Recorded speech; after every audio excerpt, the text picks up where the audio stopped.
120 शब्द प्रति minute start. रविवार को देश के मुख्यमंत्री और मुख्य न्यायाधीशों का सम्मेलन नई दिल्ली में आयोजित किया गया था। इस सम्मेलन में प्रधानमंत्री जी ने संबोधन के दौरान सलाह दी है कि हमको स्वयं मूल्यांकन करने के लिए आंतरिक तंत्र मजबूत बनाने पर विचार किया जाना चाहिए। देश के मुख्य न्यायाधीश ने कहा कि न्यायपालिका के पास मजबूत और सक्षम आंतरिक मूल्यांकन तंत्र है जो पूरी कुशलता से काम कर रहा है। यह बात उन्होंने मुख्य न्यायाधीश और मुख्यमंत्री सम्मेलन के समापन के मौके पर कही।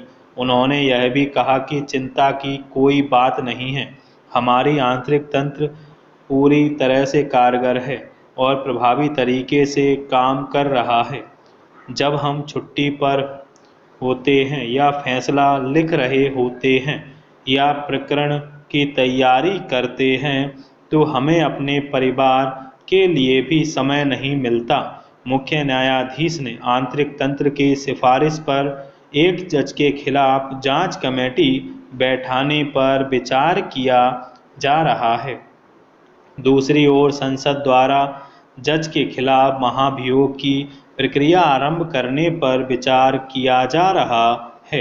हमने इस सम्मेलन में फैसला किया है कि न्यायालयीन प्रकरण न्यायालय के अंदर 2 साल से ज़्यादा विचाराधीन न रहें और 5 साल में उसका पूरा निस्तारण हो जाना चाहिए। हम चाहते हैं कि प्रकरण त्वरित रूप से निपटाए जाएं, लेकिन हमारी कुछ समस्याएं हैं।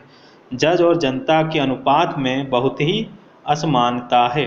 देश में 6 लाख लोगों पर एक जज काम कर रहा है और आज इस बात पर गंभीरता से ध्यान देने की ज़रूरत है। राष्ट्रीय स्तर पर उच्च न्यायपालिका में जजों की नियुक्ति को एक समान बनाने के लिए न्यायिक सेवा के गठन के बारे में विचार किया जा रहा है ताकि पूरे देश में उच्च न्यायपालिका में जजों की नियुक्ति एक समान रूप से हो सके। मैंने सुना है कि मुख्य न्यायाधीश इस बारे में एक कमेटी बना रहे हैं। इस बारे में राज्य सरकारें अदालतों की आधारभूत सुविधाएं बढ़ाने के लिए सहयोग कर रही हैं। सम्मेलन में बिहार के मुख्यमंत्री ने राज्य की न्यायिक व्यवस्था को मजबूत करने के लिए केंद्र सरकार से विशेष आर्थिक सहायता मुहैया कराने की मांग की गई है। तमाम कोशिशों के बावजूद राज्य सरकार केंद्र से समुचित सहयोग पाने में असफल रही है। उन्होंने यह कहा कि मानवीय हितों को देखते हुए न्याय के साथ विकास करने के लिए राज्य सरकार तत्पर है।